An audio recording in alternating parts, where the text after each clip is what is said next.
ওসমান হাদী এবং তার ভাই বোনেরা আল্লাহ ছাড়া এই জমিনের নিচে আর কাউকে ভয় পায় না।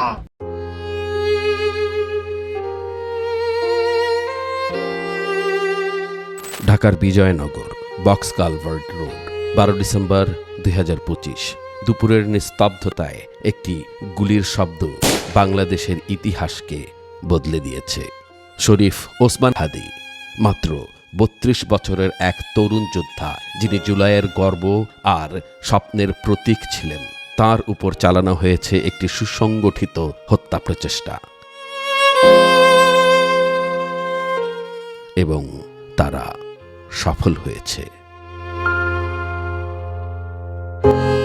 শরীফ ওসমান হাদী জন্ম 30 জুন 1993। ঝালকাঠির নলছিটিতে জন্ম নিয়েছিলেন এক সাধারণ পরিবারে। ঢাকা বিশ্ববিদ্যালয়ের রাষ্ট্রবিজ্ঞান বিভাগে পড়াশোনা করেছেন এবং পরে একটি বেসরকারি বিশ্ববিদ্যালয়ে শিক্ষকতা করেছেন। কিন্তু শ্রেণীকক্ষের বাইরে ওসমান হাদী ছিলেন একটি আন্দোলনের নায়ক। জুলাই 2024 যখন লক্ষ লক্ষ তরুণ রাস্তায় নেমেছিল একটি নতুন বাংলাদেশের স্বপ্ন নিয়ে, ওসমান হাদী ছিলেন সেই আন্দোলনের অগ্রদূতের একজন। রামপুরা এলাকায় তিনি ছিলেন আন্দোলনের সমন্বয়ক। তাঁর সাহস, তাঁর নেতৃত্ব, তাঁর দৃঢ় প্রতিজ্ঞা সবকিছুই তাঁকে গড়ে তুলেছিল জুলাইয়ের অন্যতম প্রতীক হিসেবে।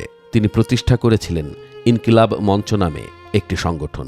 এর মুখপাত্র হিসেবে তিনি দাবি তুলেছিলেন আওয়ামী লীগ নিষিদ্ধ করতে হবে। জাতির প্রতি তার অঙ্গীকার ছিল স্পষ্ট: ইনসাফ ভিত্তিক রাষ্ট্র গড়া, সার্বভৌমত্ব রক্ষা করা, আধিপত্যবাদের বিরুদ্ধে লড়াই করা। গণহত্যাকারী খুনি আওয়ামী লীগকে নিষিদ্ধ করার আগ পর্যন্ত বাংলাদেশের আপমর জুলাই জনতা এই শাহবাগে লাগাতার অবস্থান কর্মসূচি ঘোষণা করছে। তিনি সিদ্ধান্ত নিয়েছিলেন ঢাকা 8 আসন থেকে স্বতন্ত্র প্রার্থী হওয়ার, কারণ তার বিশ্বাস ছিল গণতন্ত্র হবে অংশগ্রহণমূলক এবং ন্যায্য, যেটি বাস্তবায়ন করতে হলে নিজের কাঁধেই তুলতে হবে জোয়াল। নভেম্বর 2025 ওসমান হাদী জানালেন যে তিনি মৃত্যুর হুমকি পাচ্ছেন। দেশি বিদেশি 30টি নম্বর থেকে হুমকির ফোন আর মেসেজ আসছে। তার বাড়িতে আগুন লাগিয়ে দেয়া হবে, তার পরিবারের নারী সদস্যদের ক্ষতি করা হবে। কিন্তু ওসমান হাদী পিছিয়ে যাননি। তিনি সাহসের সাথে বলেছিলেন, এই হুমকি আমাকে থামাতে পারবে না, আমার আন্দোলন অব্যাহত থাকবে, এবং সেই অঙ্গীকার রেখেই তিনি তার প্রচারণা চালিয়ে গিয়েছিলেন।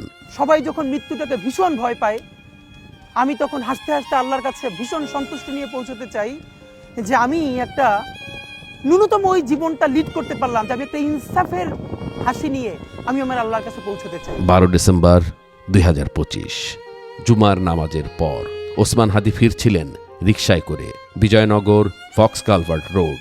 হঠাৎ মোটরসাইকেলে 2 জন হেলমেট পরা দুর্বৃত্ত, একটি গুলি, তারপর অন্ধকার। ঢাকা মেডিকেল কলেজ হাসপাতাল। একজন 32 বছরের তরুণের জীবন ঝুলছে এক সুতায়। 3 দিন, 4 দিন, 5 দিন ঢাকার হাসপাতালে মৃত্যুর সাথে সংগ্রাম করছেন বাংলার ভবিষ্যৎ। 15 ডিসেম্বর সিদ্ধান্ত নেওয়া হলো উন্নত চিকিৎসার জন্য হাদীকে সিঙ্গাপুর পাঠানো হবে। সিঙ্গাপুর জেনারেল হাসপাতাল বিশ্বের অন্যতম সেরা চিকিৎসা প্রতিষ্ঠান।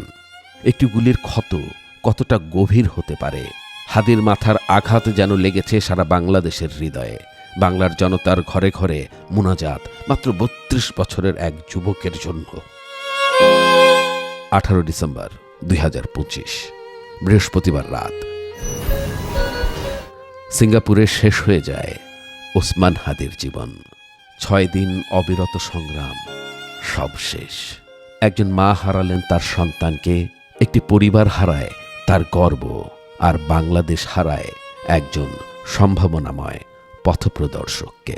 আল্লাহ চাইলে 56,000 বর্গ মাইলের প্রতিটা ইঞ্চিতে ইঞ্চিতে আমরা ইনসাফের রাজনীতি কায়েম করব। এখন প্রশ্ন হলো, কে করেছে এই কাজ?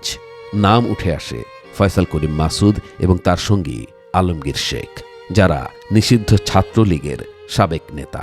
জানা যায় তারা একটি নেটওয়ার্কের অংশ মাত্র। পেছনে কলকাঠি নেড়েছে শাহিন আহমেদ, কেরানীগঞ্জের সাবেক চেয়ারম্যান। তিনি সরবরাহ করেছেন অর্থ, অস্ত্র এবং পরিকল্পনা। ফয়সালের বাবা মা হুমায়ুন কবির এবং হাসি বেগম, তারা দিয়েছেন আশ্রয়।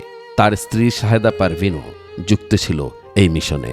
শ্যালক ওয়াহিদ আহমেদও সহায়তা করেছে এই পরিকল্পনায়। তদন্তে উঠে এসেছে আরও একটি নাম, জাহাঙ্গীর কবির নানক। কিন্তু এই মিশনের গোড়া আরও অনেক গভীরে, যা নিয়ে নিরলস কাজ করে যাচ্ছে বাংলাদেশের একাধিক বাহিনী। কেউ কেউ ধারণা করছে এর পেছনে ভারতের হাত রয়েছে। হাতে চলে গেছেন, কিন্তু রয়ে গেছে তার প্রশ্নগুলো, তার স্বপ্নগুলো, তার অসমাপ্ত কাজগুলো। দেশের মাটিকে উর্বর করতে এই জোয়াল এখন কে কাঁধে নেবে, সেই প্রশ্নই এখন জাতির সামনে।